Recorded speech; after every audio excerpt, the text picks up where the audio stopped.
Hello, नमस्कार दोस्तों, जय हिंद। द आइडियल क्लासेज में आप सभी का स्वागत है। आज है 19 अक्टूबर और दिन है रविवार। तो हम लोग रविवार को सोमवार से शनिवार तक पढ़े गए करंट अफेयर का रिवीजन करते हैं। तो आज है रिवीजन डे। तो हम लोग चलते हैं अपने क्वेश्चन नंबर 1 की ओर। तो शांति के लिए 2025 के नोबेल पुरस्कार विजेता कौन है? तो ये है आपका मारिया मचाडो। मारिया मचाडो जो वेनेजुएला के विपक्षी नेता हैं। इनको अवार्ड मिलने का रीजन क्या है? तो लोकतांत्रिक अधिकारों को बढ़ावा देने और तानाशाही से लोकतंत्र की ओर शांतिपूर्ण बदलाव लाने के प्रयास के लिए इनको शांति का नोबेल पुरस्कार दिया गया है। नोबेल प्राइज शांति का नोबेल प्राइज में अगर देखा जाए तो रेस में डोनाल्ड ट्रंप भी थे। ये भी नॉमिनेटेड हुए थे लेकिन इन्हें नहीं मिला।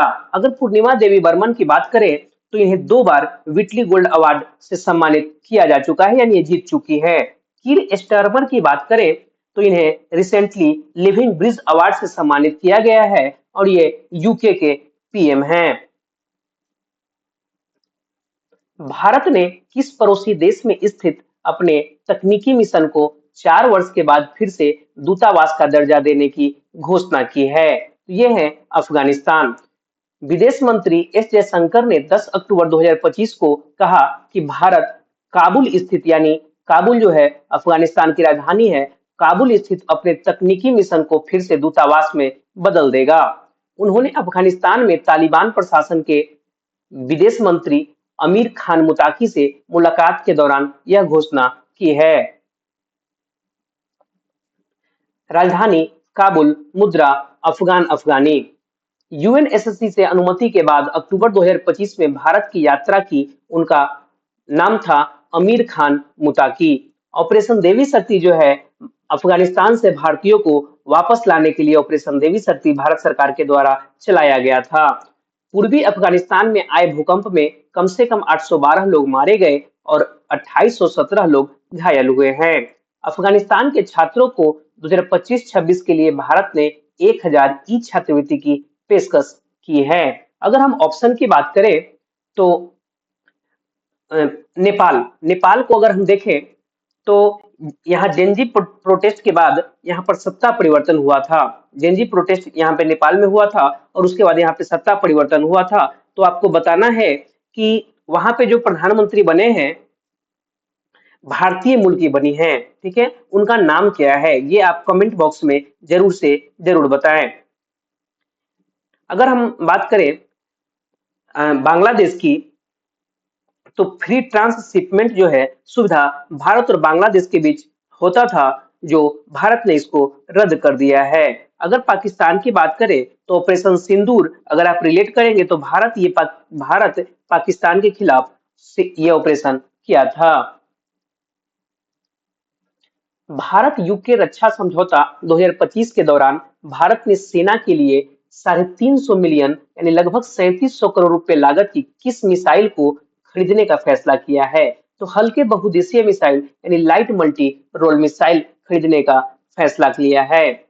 यूनाइटेड किंगडम के प्रधानमंत्री कीर स्टारमर की भारत यात्रा के दौरान 9 अक्टूबर 2025 को भारत और यूके रक्षा व अन्य समझौते हुए। भारत और यूके के बीच रक्षा और उसके साथ साथ अन्य समझौते हुए। ये समझौते भारत की आर्थिक राजधानी मुंबई में हुई। भारत हल्के बहुउद्देशीय मिसाइल खरीदेगा, लागत 350 मिलियन यानी लगभग 3700 करोड़ रहेगा। भारतीय नौसेना के जहाजों के लिए इलेक्ट्रिक पावर इंजनों पर सहयोग के लिए 250 मिलियन यानी करीब 2600 करोड़ रुपए खर्च किए जाएंगे। 64 भारतीय कंपनियों ने ब्रिटेन में 1.3 बिलियन यानी 15,430 करोड़ का निवेश करने का वादा किया है। ब्रिटिश सरकार ने लंकास्टर और सरे विश्वविद्यालय को भारत में कैंपस खोलने की मंजूरी दे दी है, जो उच्च शिक्षा की मांग को पूरा करेगा।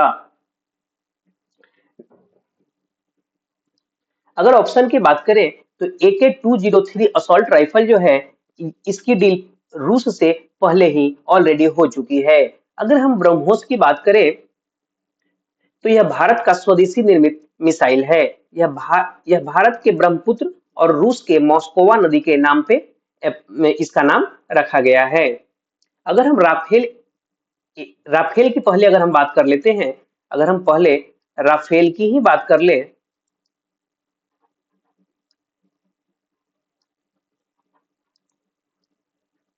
अगर पहले राफेल की बात करें तो इसकी डील भारत की फ्रांस के साथ हुई थी और फ्रांस की एक कंपनी है द सॉल्ट एविएशन कंपनी, यही इसको बनाती है।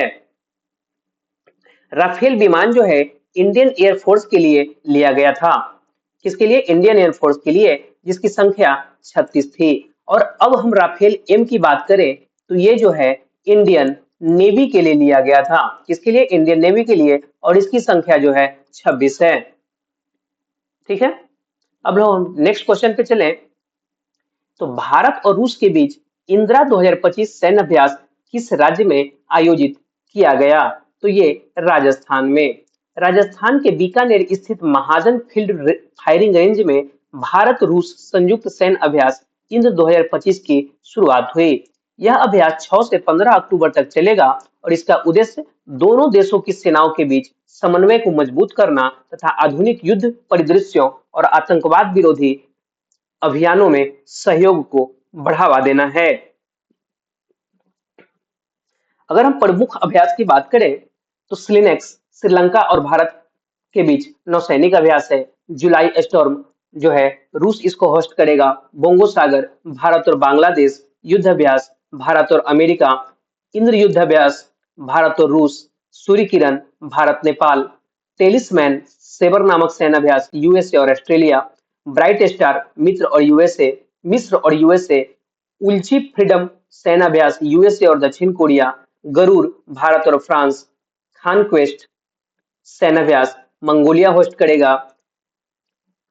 मैत्री जो है भारत और थाईलैंड के बीच, ये भारत में मेघालय में होगा। संयुक्त अभ्यास टाइगर क्लॉ भारत और यूएसए। सिन्यू मैत्री भारत और जापान। धर्म गार्जियन जापान। वीर गार्जियन जिमैक्स, ये सब जो है भारत और जापान के बीच होता है। शक्ति भारत और फ्रांस के बीच और वरुण भारत और फ्रांस के बीच होता है। अगर हम नेक्स्ट क्वेश्चन पे चलते हैं हम लोग, तो किस स्थान पर अंतरराष्ट्रीय पर्पल फेस्टिवल के तीसरे संस्करण का आयोजन किया गया है? तो ये आपका है पणजी में। गोवा की राजधानी पणजी है, वही पणजी में इसको हुआ है इसका संस्करण का आयोजन। अंतरराष्ट्रीय पर्पल फेस्टिवल के तीसरे संस्करण का आयोजन पणजी गोवा में किया गया था। यह उत्सव 9 से 12 अक्टूबर 2025 तक चला। स्थापना स्थान क्या है? पणजी गोवा। तारीख 9 से 12 अक्टूबर। और यह आयोजन दिव्यांगजन सशक्तिकरण विभाग के सहयोग से किया गया था। अगर हम बात करें ऑप्शन की, तो गोवा, यहां से आप रिलेट कर सकते हैं कि हर साल international film festival of India यही आयोजित किया जाता है। ठीक है, international film festival of India जो है हर साल यहीं पे आयोजन किया जाता है। अगर पटना की बात करें तो खेलो इंडिया यूथ गेम का जो हाल ही में जो एडिशन हुआ है उसका शुरुआत पटना से ही किया गया था और इसमें टॉप पे महाराष्ट्र था और बिहार 15वें स्थान पे था। अगर दिल्ली की बात करें तो सेमिकॉन इंडिया इस साल एडिशन राजधानी दिल्ली में ही आयोजित की गई थी, जिसमें विक्रम नाम का स्वदेश निर्मित चिप लॉन्च की गई थी। अभी आईएसए के 8वें इंटरनेशनल सोलर अलायंस जो है उसके 8वें सत्र की मेजबानी भी दिल्ली में ही होगी।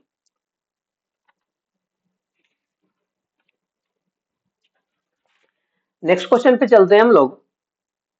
सॉरी, इसका कुछ एक्स्ट्रा फैक्ट हम लोग देख लें तो चेरी ब्लॉसम मेघालय, हेरस फेस्टिवल जम्मू कश्मीर, खजुराहो फेस्टिवल मध्य प्रदेश, ओनम केरल, बीकानेर ऊंट महोत्सव राजस्थान में, बथुकम्मा फेस्टिवल तेलंगाना जो कि फूलों का त्योहार है, हरेली छेरछरा महोत्सव छत्तीसगढ़, नागा मिर्च महोत्सव नागालैंड, गीता महोत्सव हरियाणा, मोढेरा डांस फेस्टिवल गुजरात, पुष्कर मेला और जैसलमेर डेजर्ट फेस्टिवल या राजस्थान, परशुराम कुंड मेला अरुणाचल प्रदेश, पोंगल तमिलनाडु, योसांग महोत्सव मणिपुर, चैराओबा उत्सव मणिपुर, सिरोई लिली महोत्सव मणिपुर, कचाई लेमन मणिपुर, सोनपुर मेला बिहार में, बथुकामा महोत्सव तेलंगाना, समक्का सरक्का फेस्टिवल तेलंगाना, बोनालू तेलंगाना, सरहुल फेस्टिवल झारखंड, खुबानी बलोसम लद्दाख और हेमिस फेस्टिवल लद्दाख में है। हम लोग नेक्स्ट क्वेश्चन पे चलें तो निम्न में से कौन 2025 की टाइम्स 100 नेक्स्ट सूची में शामिल एकमात्र भारतीय हैं? तो ये हैं यशस्वी जायसवाल। टाइम मैगजीन ने भारतीय ओपनर यशस्वी जायसवाल को दुनिया के 100 उभरते सितारों की लिस्ट में शुमार किया है। जायसवाल 2025 टाइम 100 नेक्स्ट में शामिल इकलौते क्रिकेटर बने हैं। अगर हम ऑप्शन की बात करें तो सुमन गिल जो है ये 4 बार आईसीसी द्वारा प्लेयर ऑफ द मंथ चुने जाने वाले पहले क्रिकेटर बने हैं। आईसीसी के द्वारा 4 बार player of the month.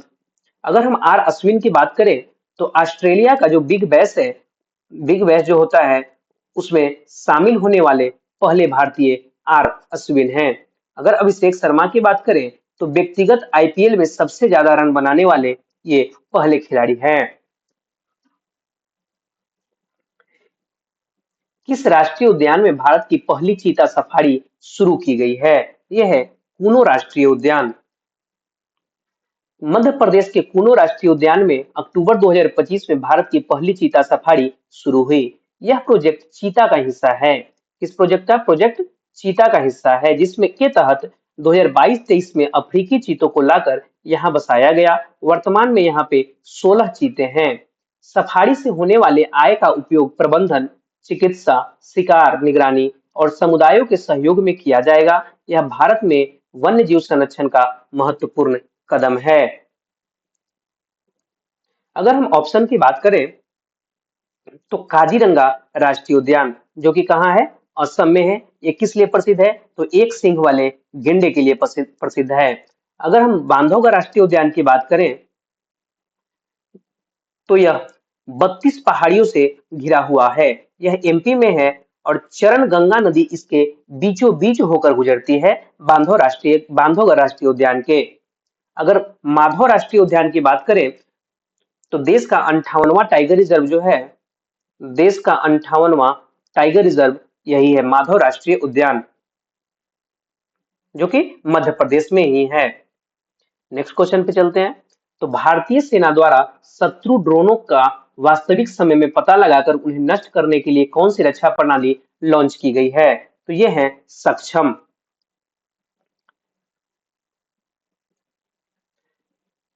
Bharat सेना ने ड्रोन हमलों से निपटने के लिए एकीकृत वायु रक्षा हथियार प्रणाली लॉन्च की है, जिसे सुदर्शन चक्र मिशन के तहत विकसित किया गया है। यह स्वदेशी प्रणाली जिसमें रडार, मिसाइल और अन्य हथियार शामिल हैं, दुश्मन के ड्रोनों का वास्तविक समय में पता लगा सकती है और उन्हें नष्ट कर सकती है।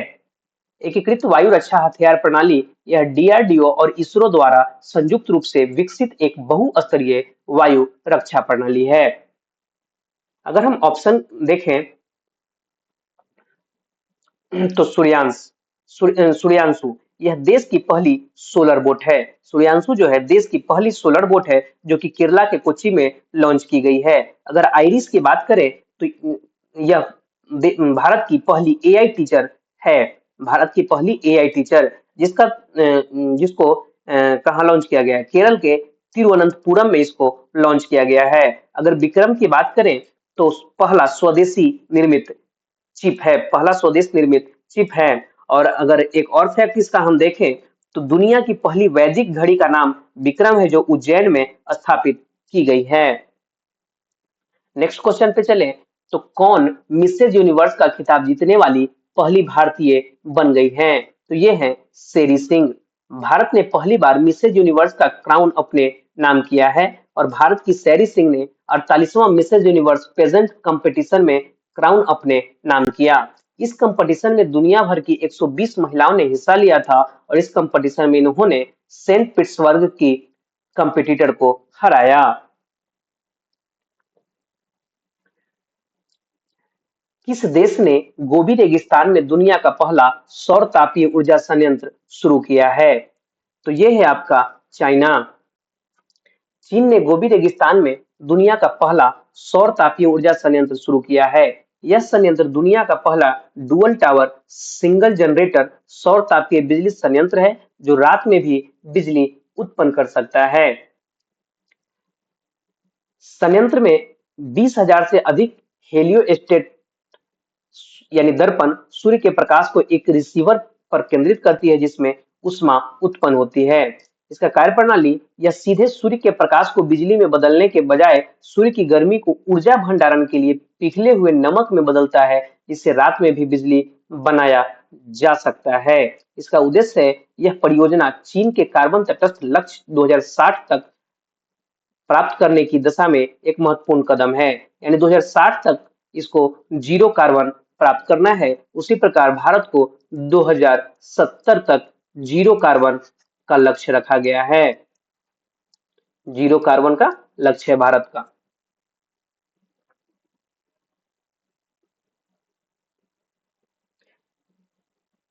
नेक्स्ट क्वेश्चन पे चले हम लोग। देख ले अगर चीन का कुछ करंट अफेयर तो के वीजा चीन ने लॉन्च किया है। एससीओ सम्मेलन 2025 चीन में होगा। टाइफून कोमे चीन में। मानव युक्त चंद्र लैंडर का नाम लान्यू है। विश्व खेलों के 12वें संस्करण का आयोजन चीन में।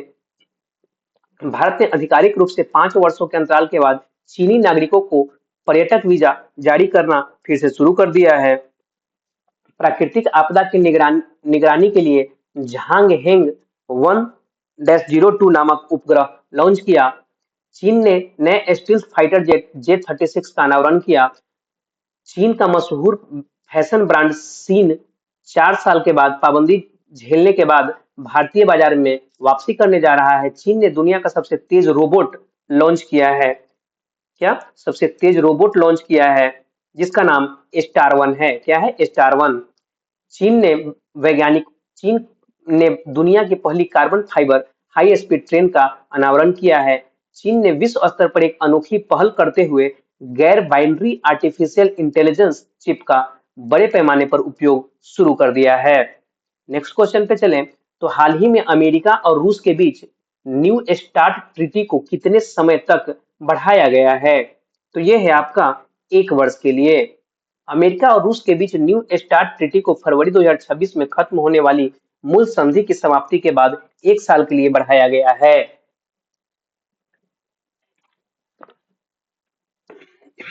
न्यू स्टार्ट ट्रीटी क्या है? तो स्टार्ट का अर्थ है स्ट्रेटेजिक आर्म्स रिडक्शन ट्रीटी यानी रणनीतिक शस्त्र न्यूनीकरण संधि। मूल स्टार्ट वन संधि वर्ष 1991 में अमेरिका और सोवियत संघ के बीच हस्ताक्षरित और वर्ष 1994 में लागू हुई थी। यह हस्ताक्षर हुआ था 1991 में और यह लागू हुआ था 1994 में। यह विस्तार 5 फरवरी 2026 से शुरू होगा और 4 फरवरी 2027 तक समाप्त होगा। 1 वर्ष के लिए बढ़ाया गया है।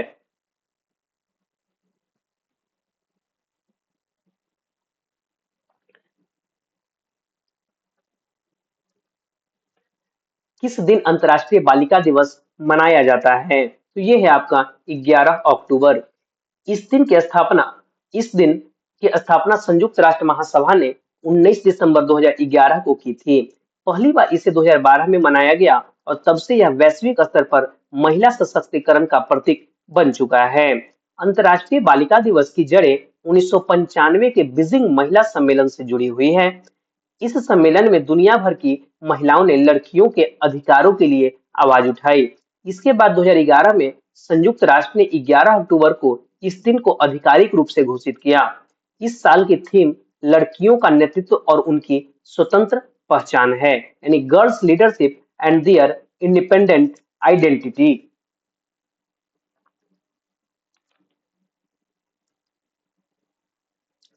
कौन सा राज्य वन्य जीव संरक्षण अधिनियम 1972 में संशोधन करने वाला पहला राज्य बन गया है? तो ये है आपका केरल।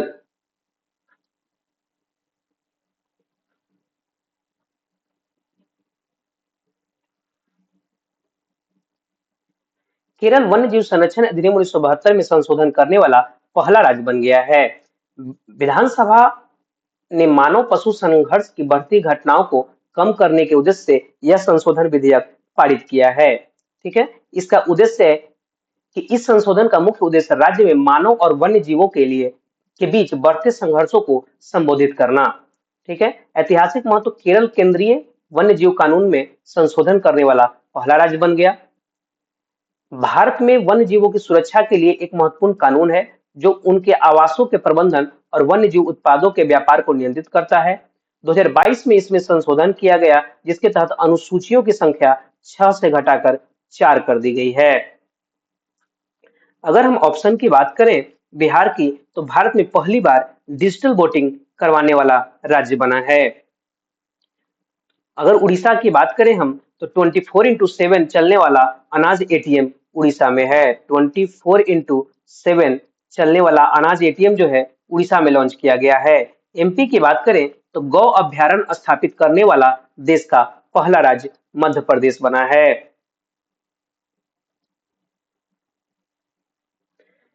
केरल की अगर देखें तो राजधानी तिरुवनंतपुरम, सीएम पीबी जैन और गवर्नर राजेंद्र अरलेकर। अगर कुछ करंट अफेयर यहाँ का देख लें तो केरल पर्यटन को पाटा गोल्ड अवार्ड 2025 से सम्मानित किया गया है। भारत का पहला 100% डिजिटल राज्य केरल है। केरल के अलेप्पी जिले का आयुरकुल आर्यू आर्यूकल पुलिस स्टेशन देश का पहला आईएसओ प्रमाणित पुलिस थाना बन गया है। 10वीं कक्षा के सभी छात्रों के लिए रोबोटिक शिक्षा को अनिवार्य करने वाला पहला राज्य केरल है। तिरुओणम का त्योहार केरल में। केरल उच्च न्यायालय ने पहाड़ी पर्यटन स्थलों में एकल उपयोग प्लास्टिक पर प्रतिबंध लगा दिया कि पहाड़ों पर सिंगल यूज प्लास्टिक नहीं जाएगा। वरिष्ठ नागरिक आयोग स्थापित करने वाला पहला राज्य केरल है। कोझिकोड शहर भारत का पहला यूनेस्को साहित्य शहर घोषित किया गया है। भारत का पहला यूनेस्को साहित्य शहर घोषित किया गया कोझिकोड को। देश के मत्स्य पालन और जलीय कृषि के विकास में योगदान के लिए केरल को सर्वश्रेष्ठ समुद्री राज्य का पुरस्कार प्रदान किया गया है। और एक्सपायर हो चुकी दवाइयों को इकट्ठा करने और निपटान करने के लिए एन प्राउड लॉन्च किया गया। नेक्स्ट क्वेश्चन, किस राज्य में गरीब परिवारों को आर्थिक सहायता देने के लिए अरुणोदय 3.0 योजना शुरू की गई है? तो ये है आपका असम। अरुणोदय योजना असम राज्य में गरीब परिवारों को आर्थिक सहायता देने के लिए शुरू की गई यह वित्तीय सहायता योजना है जिसका उद्देश्य गरीब परिवारों को, खासकर महिलाओं को आर्थिक मदद पहुंचाना है। असम की राजधानी दिसपुर। मुख्यमंत्री हेमंत बिस्व शर्मा। 18 से अधिक उम्र के व्यक्तियों का आधार कार्ड में कोई चेंजिंग नहीं होगा। निजुत मोइना 2.0 योजना असम सरकार की है। कटी बिहू महोत्सव का आयोजन असम में। गज मित्र योजना की शुरुआत की असम सरकार। प्रधानमंत्री नरेंद्र मोदी 14 सितंबर 2025 को असम के गोलाघाट जिले में देश की पहली बांस आधारित बायो रिफाइनरी का उद्घाटन किया गया है। गैंडों के अवैध शिकार और अवैध वन्य जीव व्यापार को रोकने के लिए ऑपरेशन फाल्कन शुरू किया गया है। विश्व विरासत सूची में ऐतिहासिक मोइडम्स को शामिल किया गया। विकास लखेरा जो है असम राइफल के नए महानिदेशक नियुक्त किए गए हैं। असम का अपना स्वयं का सैटेलाइट असम लॉन्च किया है। ट्रांसजेंडर समुदाय को ओबीसी का दर्जा देने वाला पहला राज्य असम बन गया है। असम में नई पादप प्रजाति हेप्टाप्लूरम अस्सामिकम की खोज की है। नेक्स्ट क्वेश्चन पे चलें तो किस राज्य में भारत का पहला पूर्णतः सौर ऊर्जा से संचालित चिड़ियाघर बनाया जाएगा? तो ये है कर्नाटक में। यहां से हम अब कर्नाटक के कुछ नेशनल पार्क रिलेट कर लेते हैं। तो अंसी, कुद्रेमुख, नागरहोल और बनरहट्टा ये कर्नाटक में हैं। अगर आंध्र प्रदेश की बात कर लें तो भारत का सबसे बड़ा टाइगर रिजर्व जिसका नाम हो जाएगा नागा अर्जुन श्रीशैलम टाइगर रिजर्व, ये आंध्र प्रदेश में है। अगर एमपी की बात कर ले तो माधव टाइगर रिजर्व जो है देश का 58वां टाइगर रिजर्व है। और इसी मध्य प्रदेश के शिवपुर जिले में कूनो नेशनल पार्क है। कौन सा है? कूनो। कूनो नेशनल पार्क है जहां देश का पहला चीता सफारी बनने जा रहा है, कूनो नेशनल पार्क में।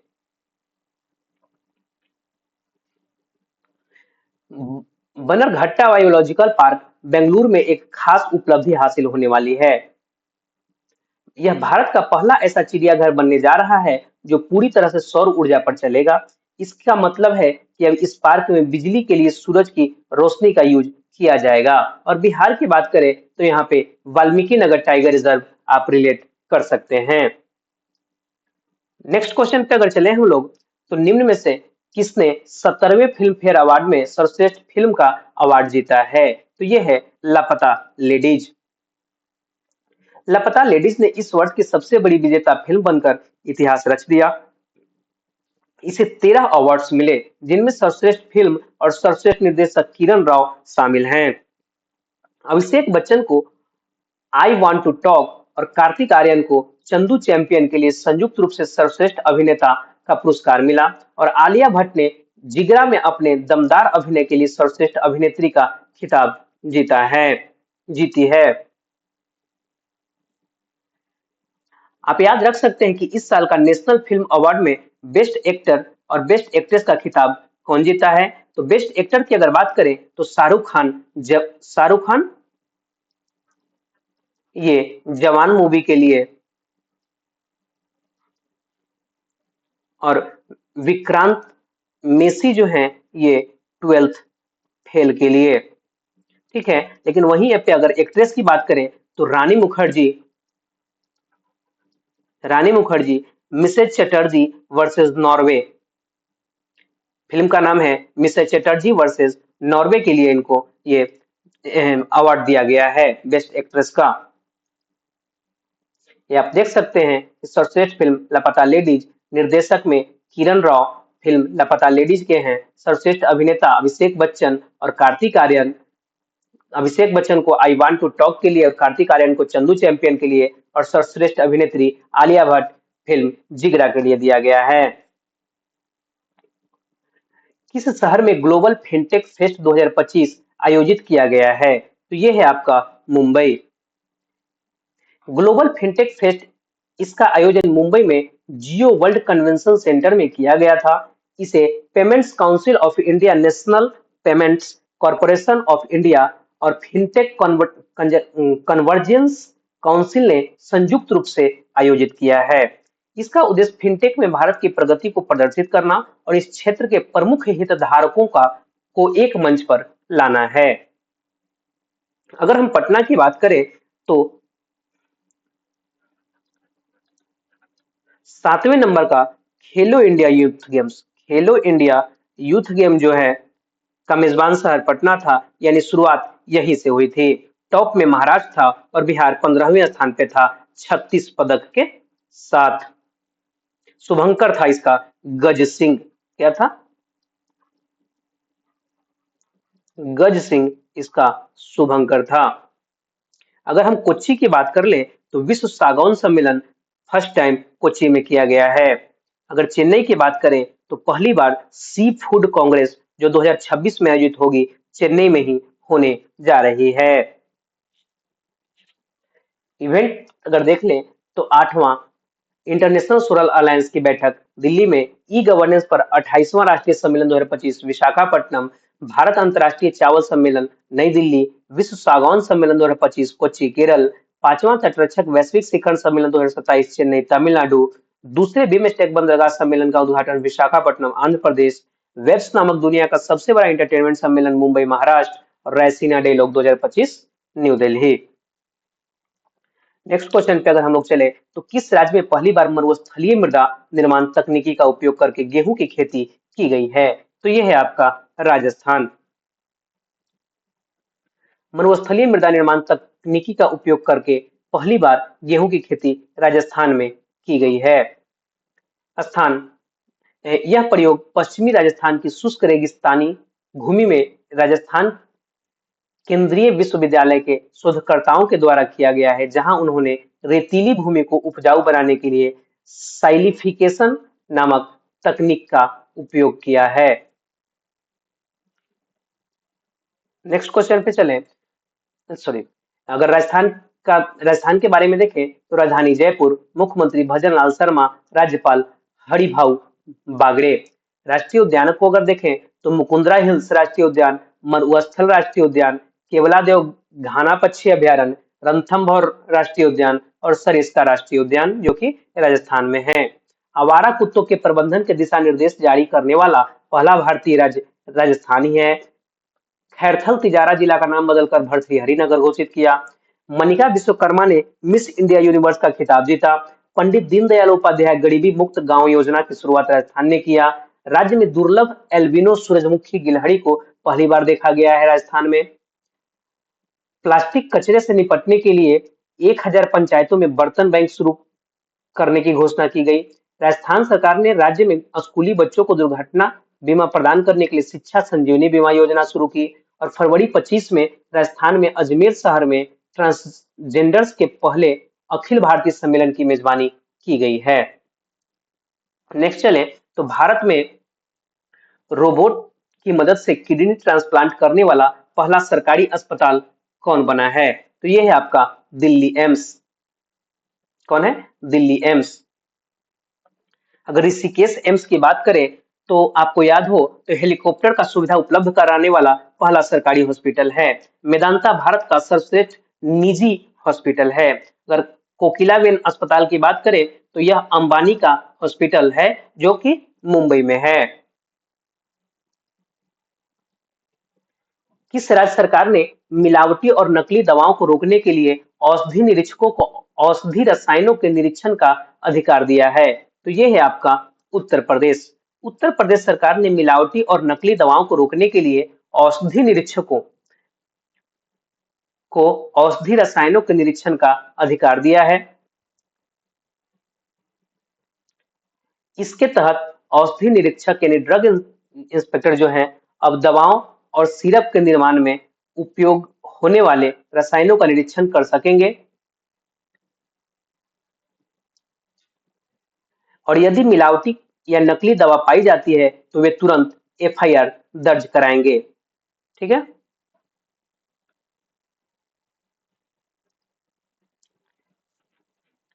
उत्तर प्रदेश के बारे में अगर देखें तो राजधानी लखनऊ, सीएम योगी आदित्यनाथ, गवर्नर आनंदीबेन पटेल, राष्ट्रीय पक्षी सारस, national park Dudhwa, Pilibhit, Amangarh, Ranipur wild life sanctuary, Lok Sabha 80 सीटें और राज्यसभा की 31 सीटें हैं। ये आप करंट अफेयर कुछ रिलेट कर सकते हैं आप यूपी से। शहरों में वन्य जीव और पारिस्थितिकी पर्यटन को बढ़ाने के लिए वैश्विक वन्य जीव मेला कहाँ आयोजित किया गया है? तो ये है आपके दिल्ली में। शहरों में वन्य जीव और पारिस्थितिकी पर्यटन को बढ़ावा देने के लिए वैश्विक वन्य जीव मेला 2025 नई दिल्ली में आयोजित किया गया था और यह आयोजन 10 से 12 अक्टूबर तक चला और इसका उद्देश्य दिल्ली को इको टूरिज्म का वैश्विक केंद्र बनाना है। स्थान कॉन्स्टिट्यूशन क्लब ऑफ इंडिया नई दिल्ली। आयोजन की तारीख 10 से 12 अक्टूबर और उद्देश्य वन्य जीव संरक्षण और पारिस्थितिकी पर्यटन की संभावनाओं को बढ़ावा देना है। अगर हम ऑप्शन की बात करें तो पुणे पुणे जो है भारत की रासायनिक प्रयोगशाला पुणे में है। पटना में तो बापू टावर पटना में है, आप लोग देखे होंगे। और यह यहाँ कलाम सिटी बनने जा रहा है पटना में।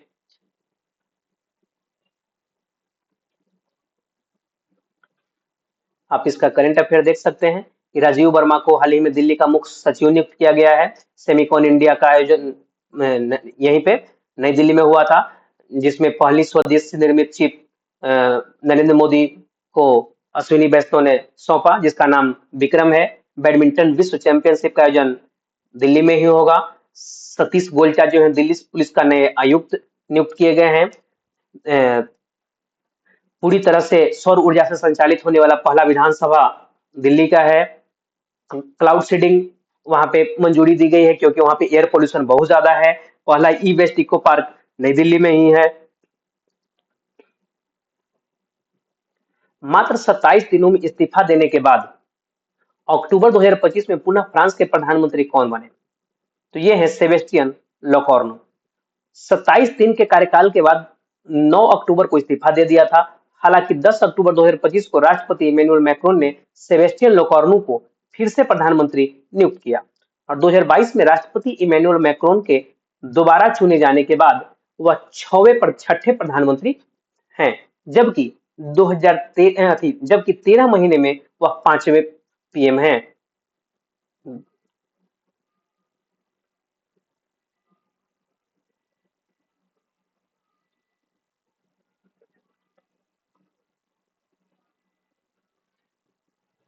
ये 2025 होगा।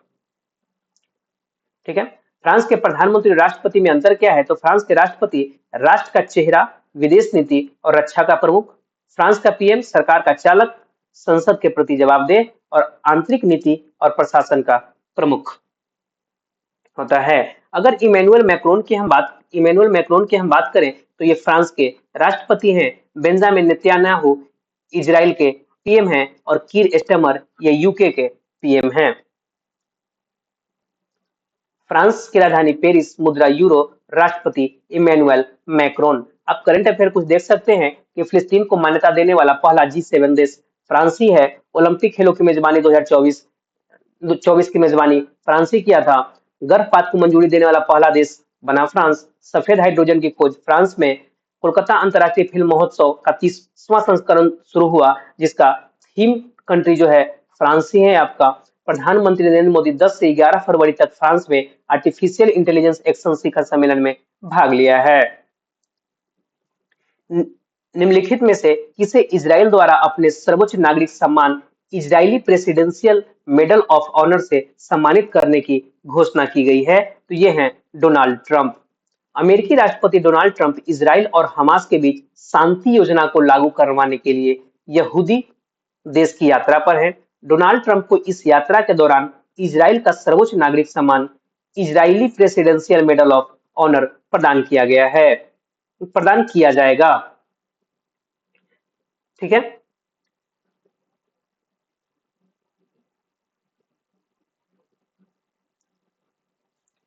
इजराइल राजधानी यरूशलेम, मुद्रा शेकेल, प्रधानमंत्री बेंजामिन नेतन्याहू। अगर हम ऑप्शन की बात करें तो नरेंद्र मोदी, इन्हें हाल ही में कई देश अपने सिविलियन ऑनर से हायर सिविलियन ऑनर जो है उससे सम्मानित किया है। सिर्फ अगर 2025 की हम बात कर ले तो आपको मिलेगा नामीबिया, ब्राजील, टोबैको, घाना, साइप्रस,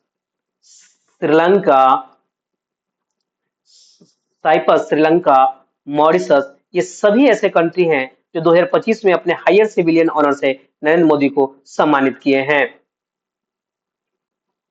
ठीक है। अगर हम बात करें जॉर्जिया मेलोनी की, तो इटली की पीएम है। कहाँ की? इटली की पीएम है, जिनका किताब अभी चर्चे में थी और उनका बुक का नाम है I am Giorgia, my rules my principle. ठीक है।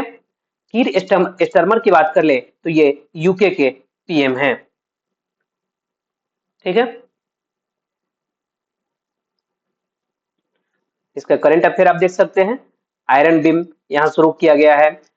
ओफेक 19 नया स्पाइस सेटेलाइट लॉन्च किया गया है। एडीबी में शामिल 69वां देश ये है। ऑपरेशन अजय की शुरुआत यहाँ की गई है। इस तरह से आप इसको देख सकते हैं। गाजा पर कब्जा करने का ऐलान किया है।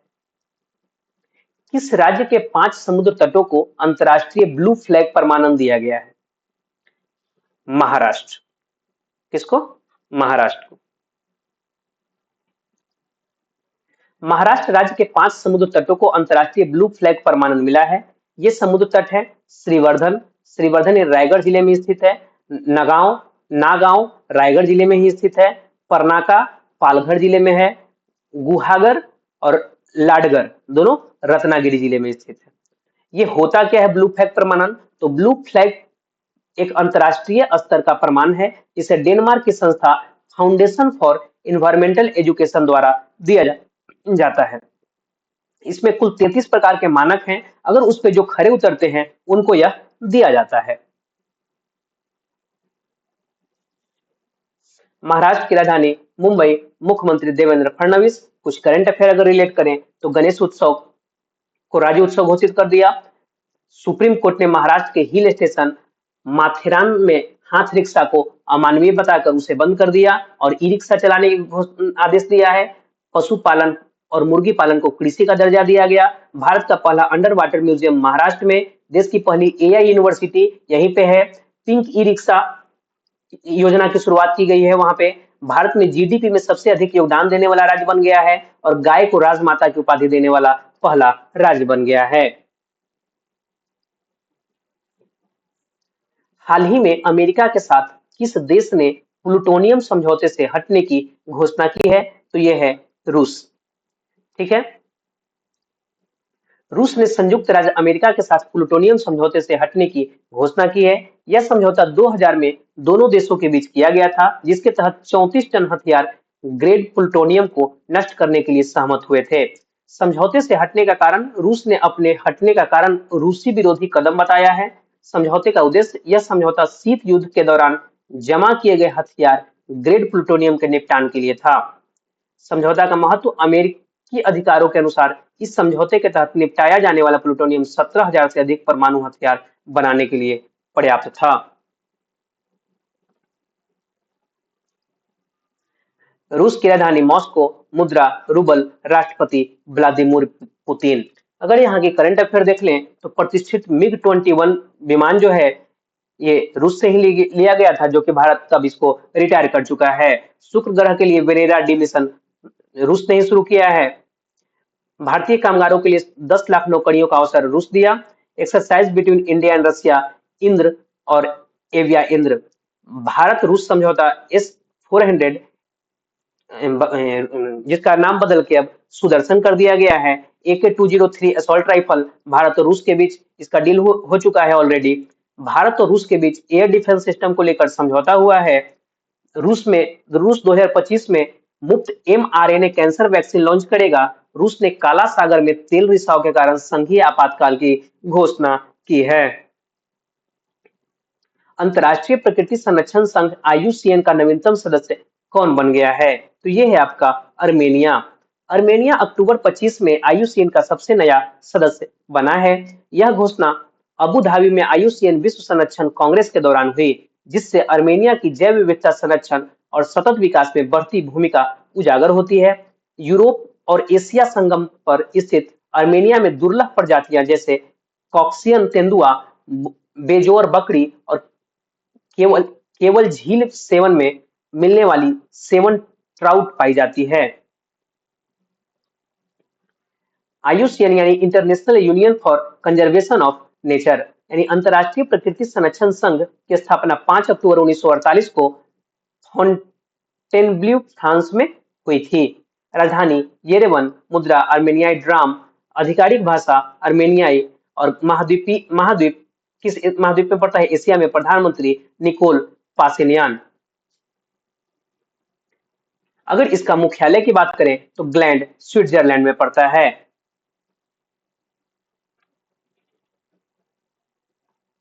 आपको यहाँ पे बताए थे हम कि यहाँ पे आपको देखिएगा इधर काला सागर है और यहीं पे आपको आग के बारे में हम बताए थे।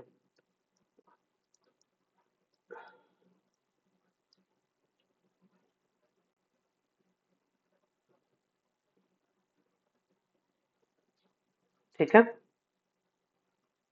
कैस्पियन सागर और काला सागर के बीच में आग लगा हुआ है, यानी अर्मेनिया, अजरबैजान और जॉर्जिया, ये तीनों यहाँ देश हैं। ये इसी को काकेकस कंट्री कहा जाता है।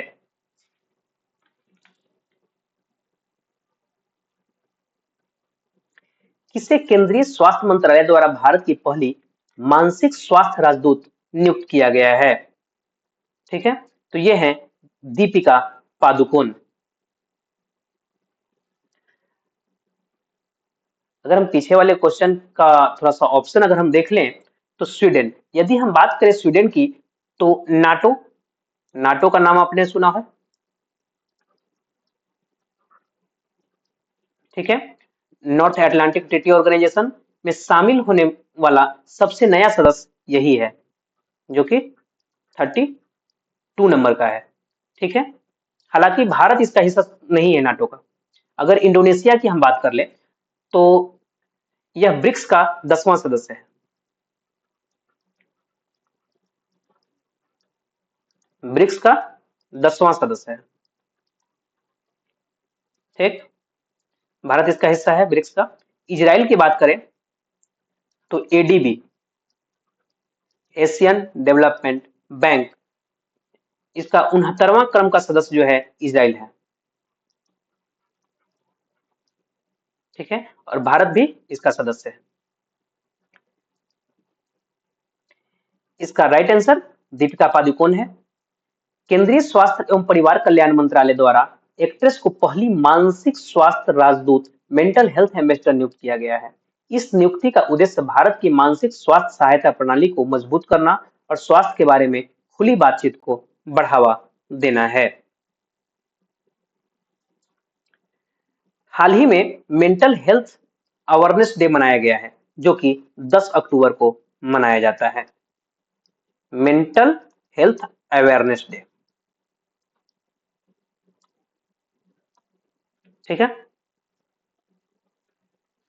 अगर इस पे ऑप्शन की बात करें तो मनु भाकर, इसे जहाज रानी मंत्रालय ने अपना ब्रांड एम्बेसडर बनाया है। माधुरी दीक्षित की बात करें हम तो इन्हें पिछले मंथ उड़ीसा का हैंडलूम के ब्रांड एम्बेसडर बनाया गया माधुरी दीक्षित को। श्रेया घोषाल की बात करें तो आईसीसी वुमेन्स वर्ल्ड कप जो चल रहा है अभी, उसका ऑफिशियल सॉन्ग है ब्रिंग इट होम, इन्हीं के द्वारा गाया गया है, श्रेया घोषाल के द्वारा। चलिए हम लोग तो कुछ ब्रांड एम्बेसडर हैं, इन्हें आप देख लीजिएगा, क्योंकि रिवीजन में इतनी डीपली से नहीं बता सकते। अगर इतना डीपली करके अगर एक सप्ताह का क्लास चलाएंगे तो काफी लंबा क्लास हो जाएगा और आप लोग को भी बोरिंग लगेगा। तो निम्न में से किसे 2025 के अर्थशास्त्र का नोबेल पुरस्कार नहीं दिया गया है? तो ये हैं सिमोन सकागुची, इनको नहीं दिया गया। नहीं दिया किसको गया?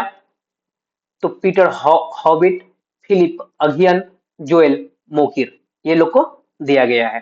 ठीक है, अल्फ्रेड नोबेल की स्मृति में आर्थिक विज्ञान में 2025 का स्वीडिश रिक्स बैंक पुरस्कार जोएल मोकिर, फिलिप अगियन और पीटर हॉबिट को नवाचार संचालित आर्थिक विकास को समझने में उनके अभूतपूर्व योगदान के लिए प्रदान किया गया है। नेक्स्ट क्वेश्चन पे चले तो हाल ही में भारत और ऑस्ट्रेलिया के ऑस्ट्रा हिंद सैन्य अभ्यास के कौन से संस्करण का आयोजन पर्थ में किया जा रहा है? तो ये है चौथा संस्करण। भारत और ऑस्ट्रेलिया के ऑस्ट्रा हिंद सैन्य अभ्यास के चौथे संस्करण का आयोजन किया जा रहा है। यह अभ्यास 13 से 26 अक्टूबर 2025 तक चलेगा। ठीक है, इसका उद्देश्य है यह अभ्यास दोनों देशों की सेनाओं के बीच सैन्य सहयोग बढ़ाने, युद्ध के क्षेत्र में रणनीति, तकनीक और प्रक्रियाओं का आदान प्रदान करने के लिए एक मंच प्रदान करता है। आप कुछ युद्ध अभ्यास रिलेट कर सकते हैं, जो कि अभी भी हम पिछले स्लाइड में 2-4 स्लाइड पहले हम इसको बतलाए हैं। किस शहर में चिप प्रौद्योगिकी में नवाचार, जन जागरूकता और निवेश को बढ़ावा देने के लिए भारत का पहला सेमीकंडक्टर नवाचार संग्रहालय खोला गया है? तो यह है हैदराबाद में। भारत का पहला सेमीकंडक्टर नवाचार संग्रहालय हैदराबाद में खोला गया है, जो चिप प्रौद्योगिकी में नवाचार, जन जागरूकता और निवेश को बढ़ावा देने के लिए एक महत्वपूर्ण केंद्र है। इसे टेक्नोलॉजी चिप इनोवेशन प्रोग्राम द्वारा 12 अक्टूबर 2025 को लॉन्च किया गया था। अगर ऑप्शन की बात करें हम मुंबई की, तो यहाँ अंडर वाटर म्यूजियम हमने देखा है मुंबई में। राजगीर की बात करें तो यहाँ हाल ही में देखा गया कि पुरुषों का हॉकी एशिया कप का आयोजन यहाँ हुआ था, जिसमें विजेता अपना प्यारा भारत ही था। चंडीगढ़ की बात करें तो यह देश पहली स्लम फ्री यानी झोपड़ी मुक्त शहर बन गया है, चंडीगढ़। अगर कुछ पहले शहर की बात कर ली जाए तो टेम्पर्ड ग्लास प्लांट का उद्घाटन में पहले स्थान पे है नोएडा। भारत में पहले महिला आधारित फूड हब मुंबई में। पहला पशु stem cell bio bank Hyderabad. सौर ऊर्जा से चलने वाली भारत की पहली विधानसभा दिल्ली। दुनिया का सबसे बड़ा मेडिटेशन सेंटर वाराणसी। दुनिया का सबसे बड़ा ऑफिस बिल्डिंग सूरत में। भारत की पहली trans media entertainment city Amaravati. UNESCO city of gastronomy में नामांकित शहर लखनऊ। भारत की पहली नाइट सफारी लखनऊ। भारत का पहला e waste eco park Delhi. देश की पहली traffic light free city Kota, देश का पहला भिखारी मुक्त शहर इंदौर, देश की पहली वेटलैंड सिटी इंदौर और उदयपुर, भारत का पहला गोल्ड एटीएम हैदराबाद में, देश का पहला diabetes bio bank Chennai, Bharat की पहली हाइड्रोजन चालित कोच चेन्नई, देश का पहला अंडर वाटर मेट्रो कोलकाता और देश की पहली सोलर सिटी सांची। पीएम धन धान्य कृषि योजना का उद्देश्य क्या है, जिसे पीएम मोदी ने अक्टूबर 2025 में लॉन्च किया था? तो 100 कम उत्पादकता वाले जिलों में कृषि उत्पादन बढ़ाना है, इसका मुख्य उद्देश्य है। तो नरेंद्र मोदी 11 अक्टूबर 2025 को दो प्रमुख नई कृषि योजनाएं, पीएम धन धान्य कृषि योजना और एक और है दलहन में आत्मनिर्भरता के लिए मिशन लॉन्च किए हैं, जो कि ऑलरेडी हम ये पढ़ा चुके हैं। इनकी कुल लागत 35,440 करोड़ रुपए है। इसका उद्देश्य पिछड़े जिलों में कृषि उत्पादकता और फसल सघनता को बढ़ाना है।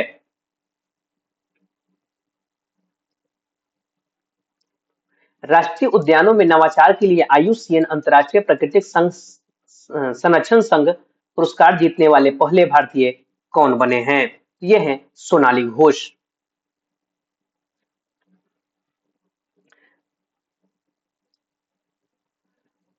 सोनाली घोष काजीरंगा राष्ट्रीय उद्यान और टाइगर रिजर्व की निदेशक हैं। इनको आईयूसीएन के द्वारा राष्ट्रीय उद्यानों में नवाचार के लिए पुरस्कार दिया गया है। अक्टूबर 24 में अबू धाबी में आईयूसीएन विश्व संरक्षण कांग्रेस के द्वारा यह घोषणा की गई थी।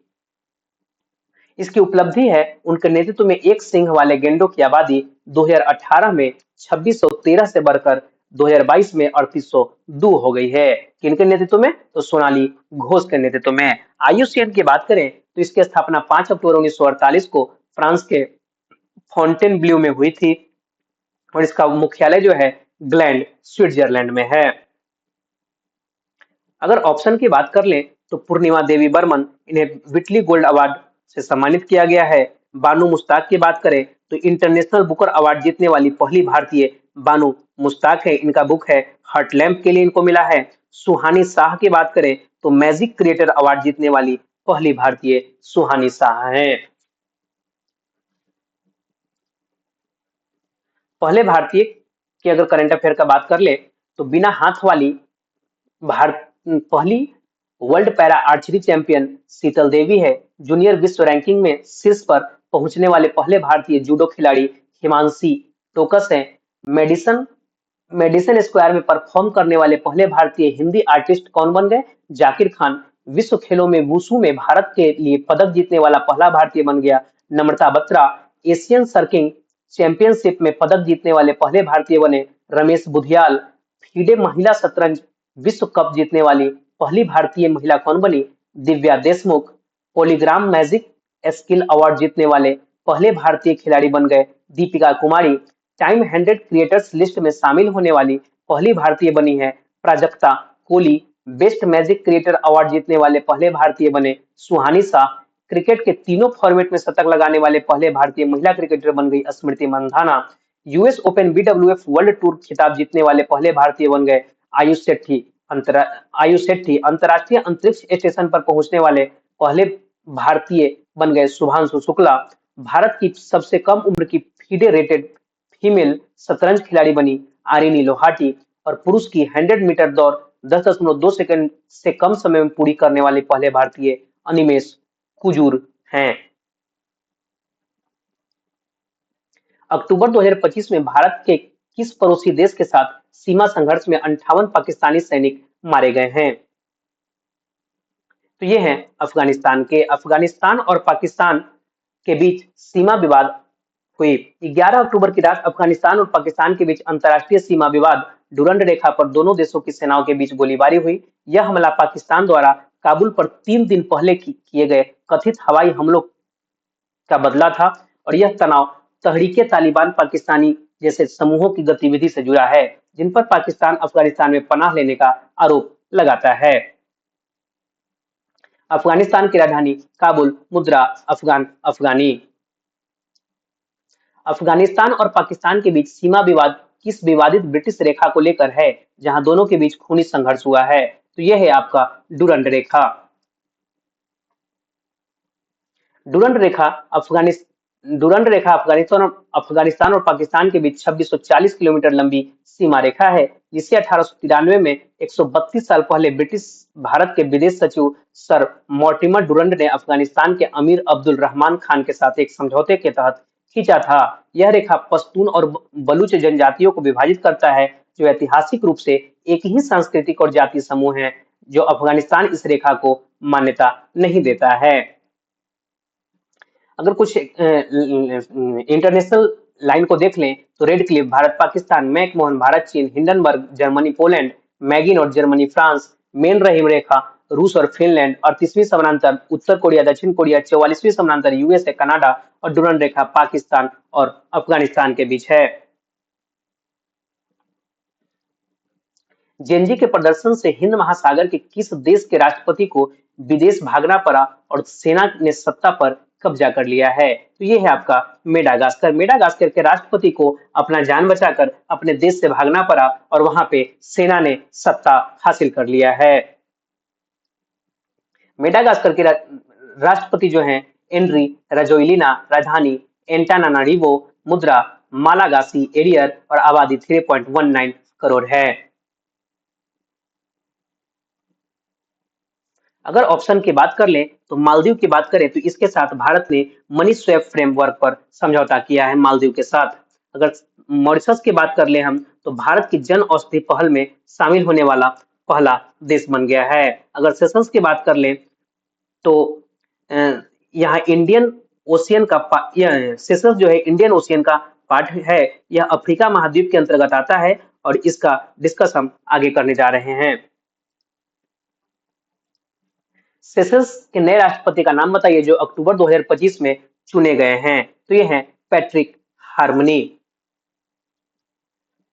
Patrick harmony United sessions party का प्रतिनिधित्व करते हैं और पैट्रिक हार्मनी ने 11 अक्टूबर 2025 को हुए मतदान में नेता वेवल राम कलावन को हराकर सेशंस में राष्ट्रपति का चुनाव जीते हैं। पैट्रिक हार्मनी ने वर्ष 2020 में सत्ता खोने से पहले 4 दशक तक देश का नेतृत्व किया है।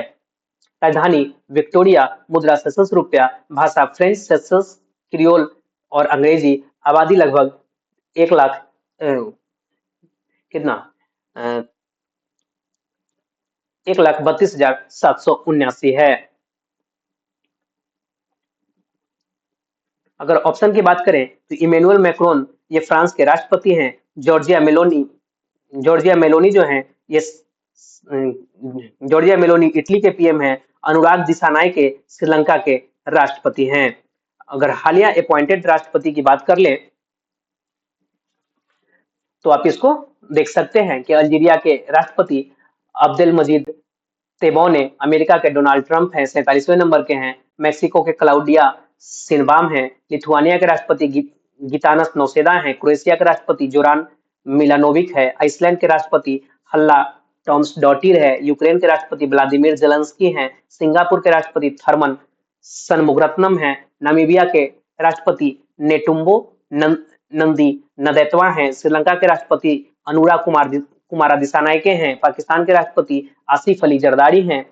दक्षिण अफ्रीका के राष्ट्रपति सरीली रामफोसा, मिस्र के अब्देल फतह अल सीसी, वियतनाम के राष्ट्रपति लुआंग पुओंग हैं। ताइवान के लाई चिंगते हैं। रवांडा के पॉल कगामे हैं। चीन के शी जिनपिंग हैं। सूरीनाम के जेनिफर सिमंस हैं। रूस के व्लादिमीर पुतिन है। अर्जेंटीना के जेवियर मिलेई हैं और वेनेजुएला के निकोलस मादुरे हैं। नेक्स्ट क्वेश्चन देखें तो नवीन और नवीकरणीय ऊर्जा मंत्रालय ने राष्ट्रीय ग्रीन हाइड्रोजन मिशन के तहत किन बंदरगाहों को ग्रीन हाइड्रोजन हब के रूप में मान्यता दी है? तो ये है आपका Deendayal port Gujarat, VO Chidambaram port Tamil Nadu, Paradip port Orissa, ये यानी सब के सब हैं। ग्रीन हाइड्रोजन हब राष्ट्रीय ग्रीन हाइड्रोजन मिशन के तहत ग्रीन हाइड्रोजन उत्पादन और निर्यात का वैश्विक केंद्र बनाने का लक्ष्य है। इसके लिए ग्रीन हाइड्रोजन हब बनाया जा रहा है। इन हब का उपयोग साफ हाइड्रोजन का उत्पादन, भंडारण, परिवहन और विभिन्न क्षेत्रों में उपयोग किया जाएगा, जैसे कि शिपिंग, लॉजिस्टिक्स, उर्वरक और रिफाइनिंग में। भारत सतत विकास के पारिस्थितिकी तंत्र का निर्माण 2070 तक नेट जीरो लक्ष्य हासिल करने के लिए प्रतिबद्ध है। पूर्वी अंटार्कटिका में भारत के नवीनतम प्रस्तावित अनुसंधान केंद्र कौन सा है? तो ये है मैत्री 2।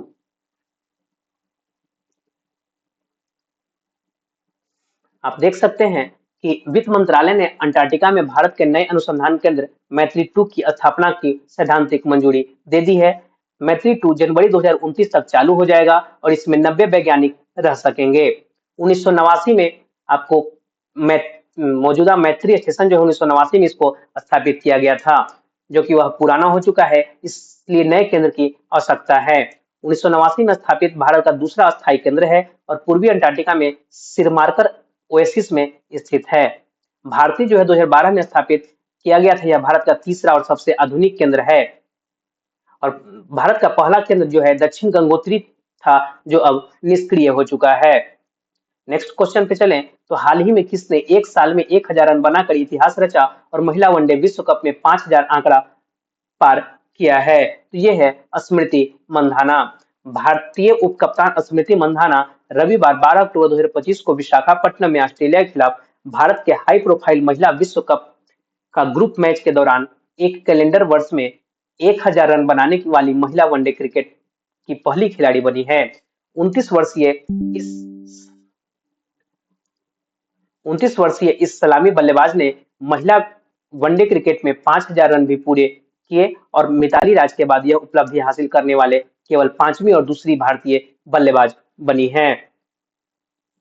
एचआईवी, हेपेटाइटिस बी और सिफिलिस के मां से बच्चे में संचरण को समाप्त करने वाला विश्व का पहला देश कौन सा है? तो यह है आपका मालदीव।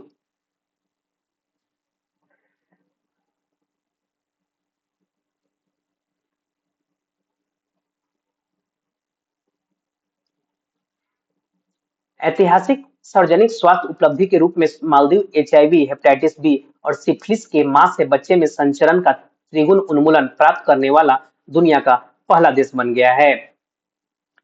मालदीव की राजधानी माले, मुद्रा मालदीवियन रुपया, आधिकारिक भाषा दिवेही, राष्ट्रपति मोहम्मद मुइजू हैं। यह घोषणा, जिसकी पुष्टि विश्व स्वास्थ्य संगठन डब्ल्यूएचओ ने अक्टूबर 2025 में की है, कि नवजात शिशुओं और गर्भवती महिलाओं को प्रभावित करने वाले संक्रामक रोगों के खिलाफ लड़ाई में एक वैश्विक मील का पत्थर साबित होगा। कौन से पूर्व राजनीतिक नेता माइक्रोसॉफ्ट और एआई स्टार्टअप एंथ्रोपिक में वरिष्ठ सलाहकार के रूप में शामिल हुए हैं? तो ये हैं आपके ऋषि सुनक। ब्रिटेन के पूर्व प्रधानमंत्री ऋषि सुनक ने माइक्रोसॉफ्ट और प्रमुख आर्टिफिशियल इंटेलिजेंस कंपनी एंथ्रोपिक में वरिष्ठ सलाहकार के रूप में शामिल होकर वैश्विक प्रौद्योगिकी क्षेत्र में नई भूमिकाएं निभाई है। वर्ष 2025 में विश्व दृष्टि दिवस कब मनाया गया है? तो यह है 9 अक्टूबर को। अपनी आंखों से प्यार करें, इसका थीम है लव योर आईज। विश्व दृष्टि दिवस मनाने का उद्देश्य दृष्टि दोष और अंधेपन के बारे में जागरूकता बढ़ाना है। आपदा जोखिम न्यूनीकरण के लिए अंतर्राष्ट्रीय दिवस कब मनाया जाता है? तो यह है आपका 13 अक्टूबर। 2025 का थीम है आपदाओं के लिए नहीं बल्कि लचीलेपन के लिए धन जुटाएं। Fund resilience, no disaster. Resilience यानी लचीलापन, दृढ़ता या दृढ़ता का अर्थ है कठिनाइयों, झटकों या विपरीत परिस्थितियों से जल्दी उबरने की क्षमता। 1989 में संयुक्त राष्ट्र महासभा द्वारा अंतर्राष्ट्रीय आपदा जोखिम न्यूनीकरण दिवस की शुरुआत की गई थी। राष्ट्रीय स्तन कैंसर जागरूकता दिवस 13 अक्टूबर को मनाया जाता है। इसका थीम है हर कहानी अनोखी है, हर यात्रा मायने रखती है, यानी every story is unique, every journey matters. इस दिवस का उद्देश्य स्तन कैंसर के बारे में जागरूकता बढ़ाना और समय रहते इसका पता लगाने और उपचार को बढ़ावा देना है। विश्व खाद्य दिवस कब मनाया जाता है? तो ये है आपका 16 अक्टूबर को और इसका थीम है बेहतर भोजन और बेहतर भविष्य के लिए हाथ मिलाएं, यानी hand in hand for better food and a better future. 1945 में संयुक्त राष्ट्र खाद्य और कृषि संगठन के स्थापना दिवस की याद में हर वर्ष 16 अक्टूबर को विश्व खाद्य दिवस मनाया जाता है। एफएओ यानी फूड एंड एग्रीकल्चर ऑर्गेनाइजेशन जो है उसकी स्थापना 1945 में हुई थी।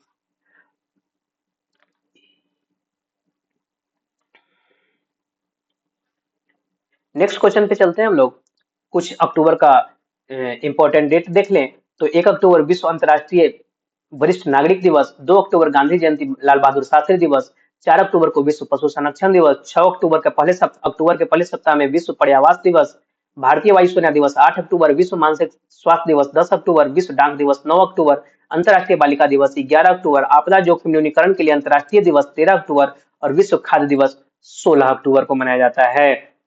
किसे अंतर्राष्ट्रीय मुद्रा कोष यानी आईएमएफ का प्रथम उप प्रबंध निदेशक नियुक्त किया गया है?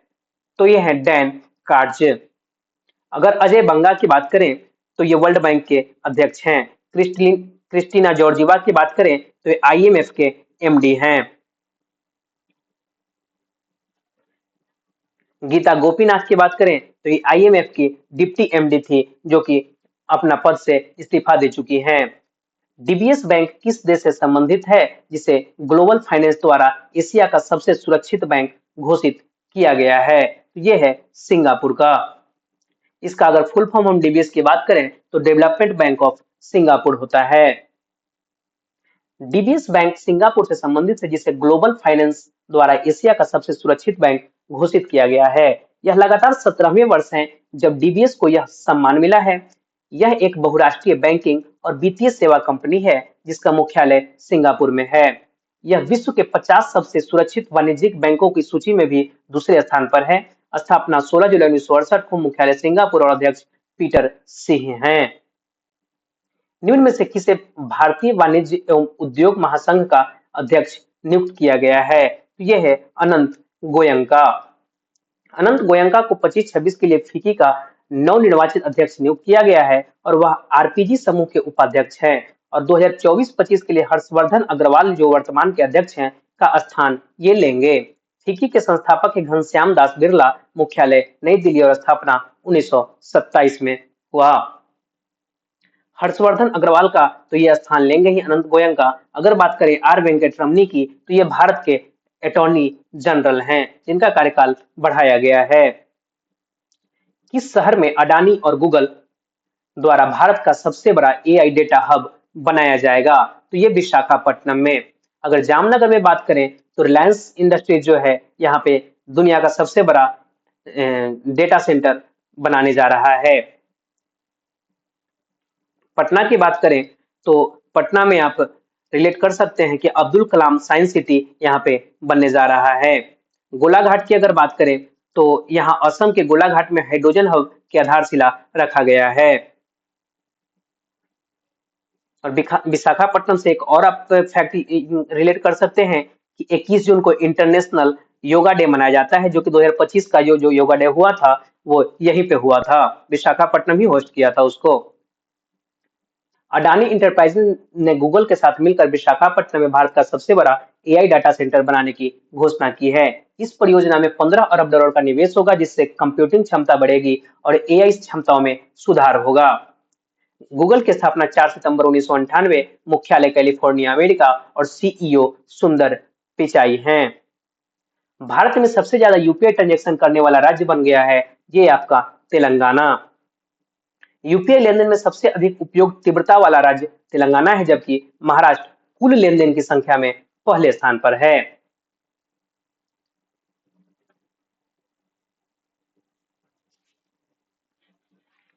तेलंगाना की राजधानी हैदराबाद, मुख्यमंत्री रेवंत रेड्डी, राज्यपाल जिष्णु देव वर्मा।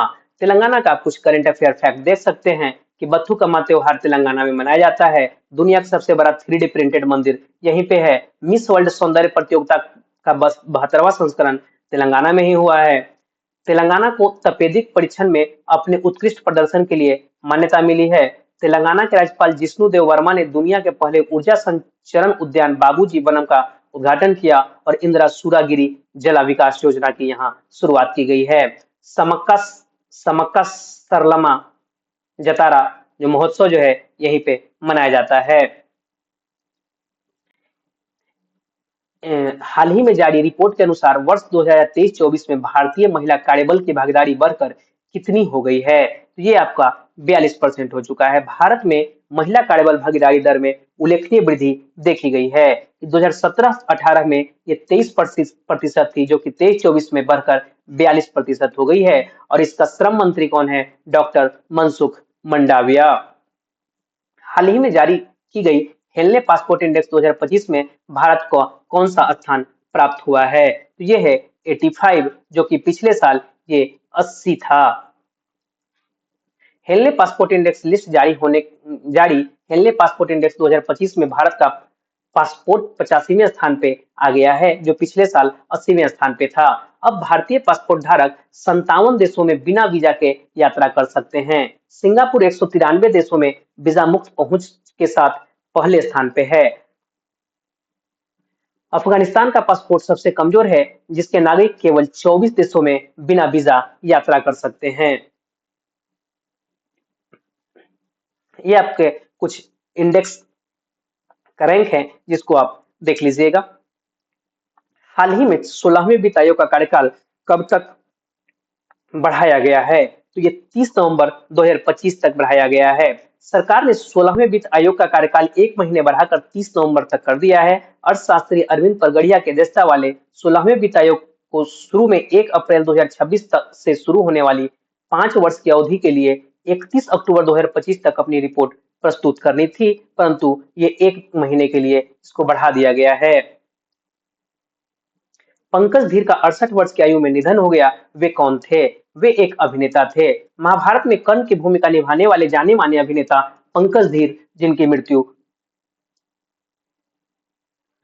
मृत्यु हो गई 15 अक्टूबर को 68 साल की उम्र में वे कैंसर से जंग हार गए।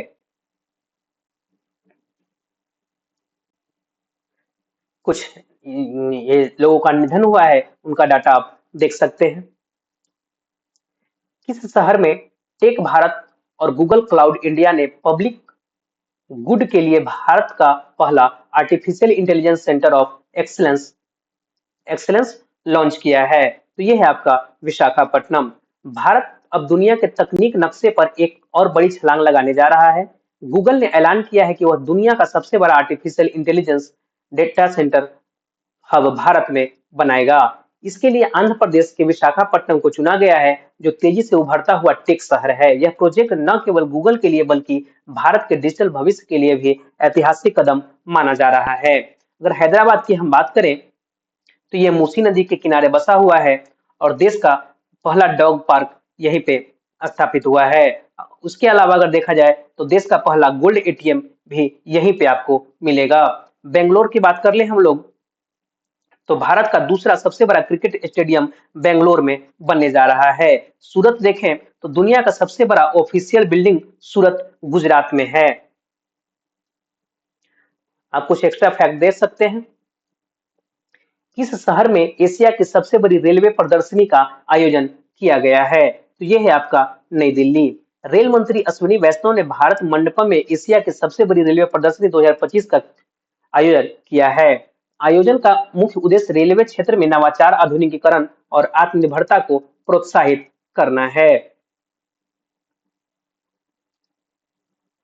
दिल्ली का कुछ करंट अफेयर आप इसे देख सकते हैं कि राजीव वर्मा को हाल ही में दिल्ली का मुख्य सचिव नियुक्त किया गया है। सेमिकॉन इंडिया 2025 का उद्घाटन जो हुआ आपको दिल्ली में ही हुआ, उसमें अश्विनी वैष्णव नरेंद्र मोदी को स्वदेश निर्मित चिप सौंपे, जिसका नाम विक्रम था। बैडमिंटन विश्व चैंपियनशिप 2026 का आयोजन दिल्ली में होगा। आपको दिल्ली विधानसभा एकमात्र ऐसा विधानसभा है पहला जो पूरी तरह से सौर ऊर्जा से संचालित है। कर्तव्य भवन का उद्घाटन नरेंद्र मोदी के द्वारा किया गया। क्लाउड सीडिंग की मंजूरी दी गई, जो एयर पोल्यूशन को कंट्रोल करेगा। पहला ई वेस्ट इको पार्क नई दिल्ली में ही है। किसके द्वारा रेड्डी रिलेवेंट एंड रिसर्जेंट 2 नामक किताब लिखी गई है? ये हैं अनिल चौहान, जो कि भारत के वर्तमान में सीडीएस हैं, चीफ डिफेंस ऑफ स्टाफ।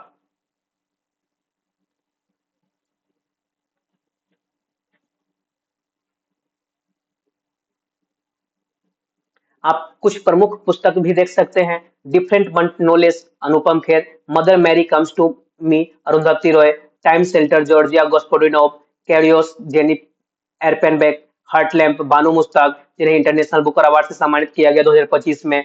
आप why Bharat matters S Jaishankar, why the constitution matters D Y Chandrachud, Leo the untold story P S Raman, twelfth fail Anurag पाठक।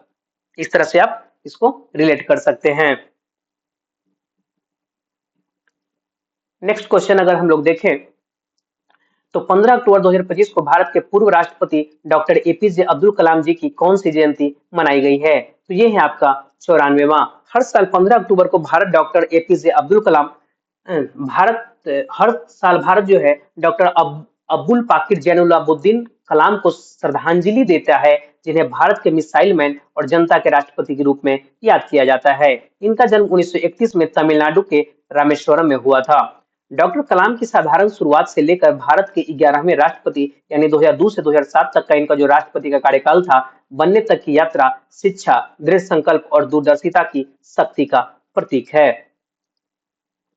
कुछ इंपॉर्टेंट डेटा आप अक्टूबर का देख सकते हैं। भारत और किस देश की नौसेना के बीच समुद्र शक्ति 2025 अभ्यास शुरू हुआ है? तो ये है भारत और इंडोनेशिया के बीच। भारत और इंडोनेशिया की नौसेना के बीच एक महत्वपूर्ण द्विपक्षीय नौसैनिक अभ्यास समुद्र शक्ति 2025 आयोजित हुआ है। कहाँ में? विशाखापट्टनम में। कब? 14 से 17 अक्टूबर तक। यदि यहाँ पे केवल शक्ति लिखा होता तो भारत और फ्रांस के बीच होता। भारत और फ्रांस के बीच होता, लेकिन समुद्र शक्ति है तो ये भारत और इंडोनेशिया के बीच है। आप कुछ प्रमुख युद्धाभ्यास है उसको आप रिलेट कर सकते हैं। नेक्स्ट क्वेश्चन, किस देश के प्रधानमंत्री हरनिजी अमर सूर्या 2 दिवसीय आधिकारिक भारत यात्रा पर आई हुई है? तो ये हैं आपके श्रीलंका के। श्रीलंका के प्रधानमंत्री हरिनी अमर सूर्या 2 दिवसीय आधिकारिक यात्रा पर हैं। हरिनी अमर सूर्या का यह पहला आधिकारिक दौरा है। जब ये प्रधानमंत्री बनी है तब से इनका पहला ऑफिशियल दौरा है। ये विदेश मंत्रालय के अनुसार पदभार ग्रहण करने के बाद यह उनकी भारत की पहली यात्रा है। इस दौरान वह वरिष्ठ राजनीतिक नेताओं से मिलकर प्रमुख द्विपक्षीय मुद्दाओं और विभिन्न क्षेत्रों में सहयोग को मजबूत करने के अवसरों पर चर्चा करेंगी। श्रीलंका के राष्ट्रपति अनुराग कुमार दिसानायके के प्रधानमंत्री हरिनी अमर सूर्या मुद्रा श्रीलंकाई रुपया, आधिकारिक भाषा सहेली और तमिल। राजधानी जो है, एक राजधानी है यहाँ पे श्री जयवर्धनपुरम कोट्टे और दूसरा कोलंबो, जो कि कार्यकारी और न्यायिक राजधानी है कोलंबो। भारत और दक्षिण कोरिया के बीच पहले नौसैन्य अभ्यास का आयोजन कहाँ किया गया है? तो ये है आपका बुसान में। भारत दक्षिण कोरिया द्विपक्षीय नौसैनिक अभ्यास का पहला संस्करण 13 अक्टूबर 2025 को दक्षिण कोरिया के बुसान नेवल बेस में शुरू हुआ, जो भारतीय नौसेना और कोरिया गणराज्य नौसेना के बीच बढ़ती रणनीतिक साझेदारी में एक मील का पत्थर है। आप युद्धाभ्यास को रिलेट कर सकते हैं।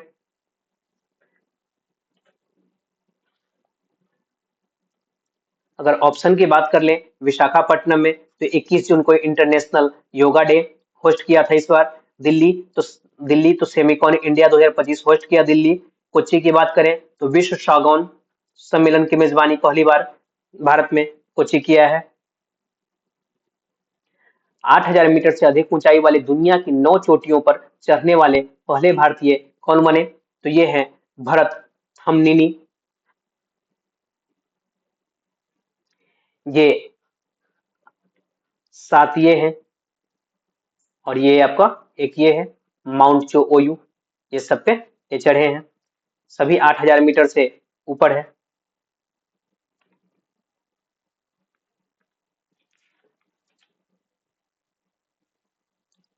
बात करें अरुणिमा सिन्हा की, तो हमने बताया भी है कि माउंट एवरेस्ट अरुणिमा सिन्हा जो है माउंट एवरेस्ट की चोटी पर फतह पाने वाली पहली दिव्यांग महिला, पहली दिव्यांग है अरुणिमा सिन्हा।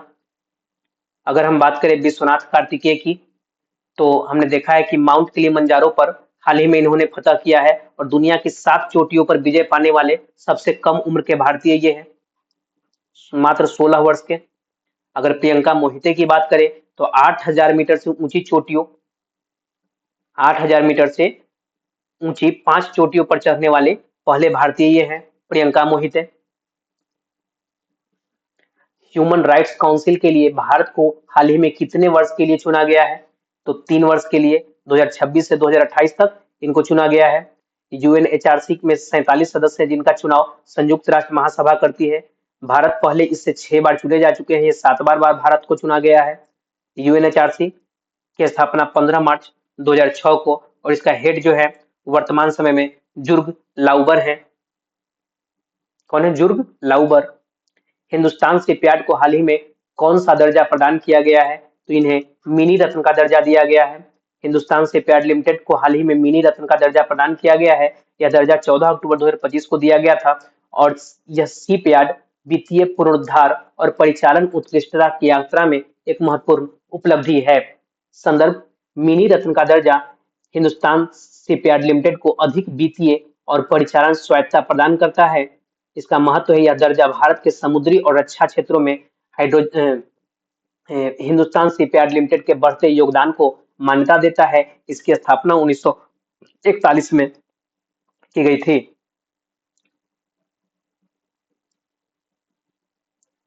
सार्वजनिक क्षेत्र की कंपनियों के प्रदर्शन और वित्तीय स्वायत्तता के आधार पर वर्गीकरण किया जाता है।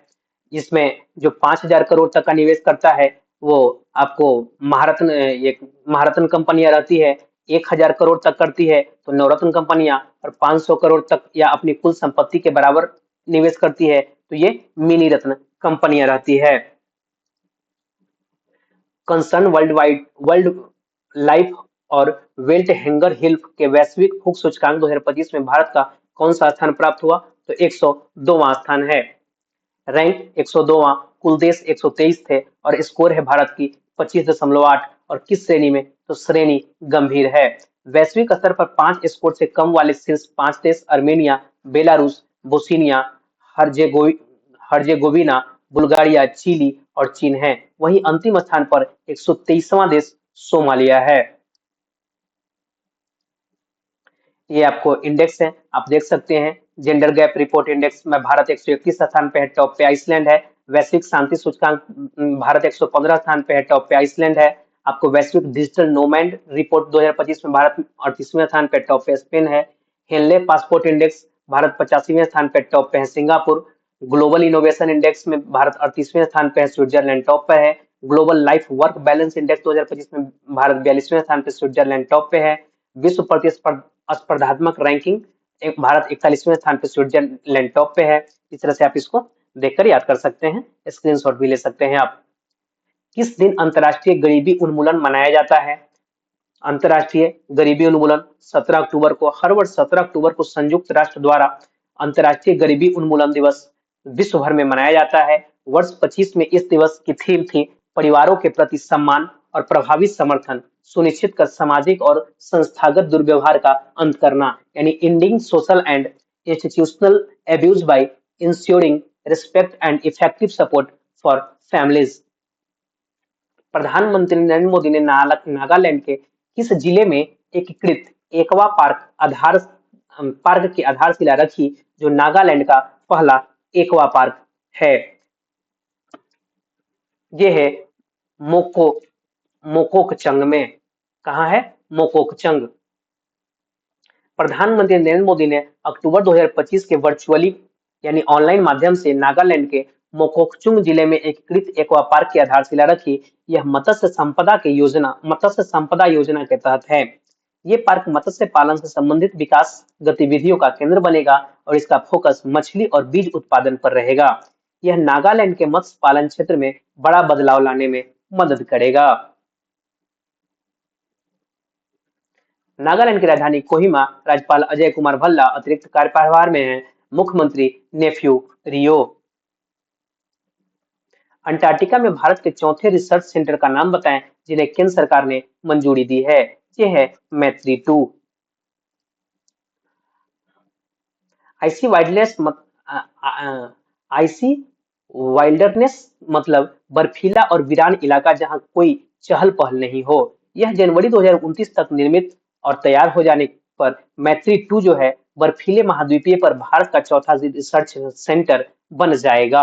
दक्षिण गंगोत्री जो है कुछ वर्षों तक संचालित रहा, बर्फ में दब जाने के कारण बंद कर दिया गया है, जो भारत का पहला था। मैत्री जो 1989 से कार्यरत है, भारती 2012 से कार्यरत है और मैत्री-2 जिसे अक्टूबर 2025 में मंजूरी मिली है।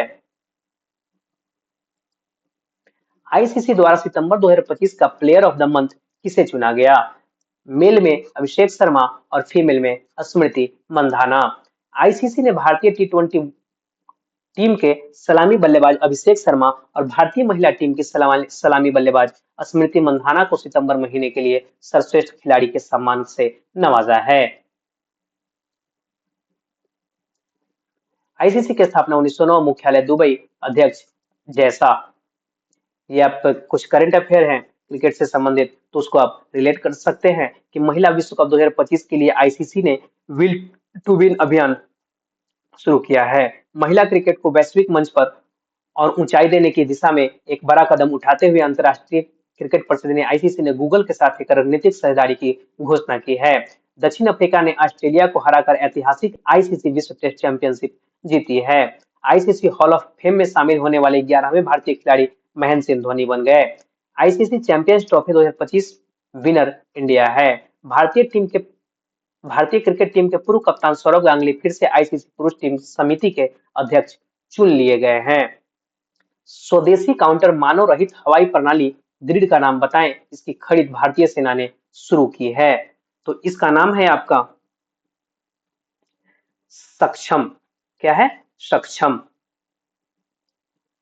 यह एक अत्याधुनिक कमांड और नियंत्रण नेटवर्क है जिसे वास्तविक समय में दुश्मन के ड्रोन का पता लगाना, ट्रैक करना, पहचानना और उसे बेअसर करने के लिए डिजाइन किया गया है। सक्षम situational awareness for kinetic soft and hard kill assets management, इसका फुल फॉर्म होता है। सक्षम सिस्टम का काम क्या करता है? तो सक्षम एक ऐसा सिस्टम है जो कई तरह के ड्रोन रोधी हथियारों और सेंसरों को आपस में जोड़ता है। यह रडार, कैमरे और दूसरे उपकरणों से मिले डेटा को एक साथ मिलाकर तुरंत खतरे की जानकारी और जवाब देने के तरीके बताता है।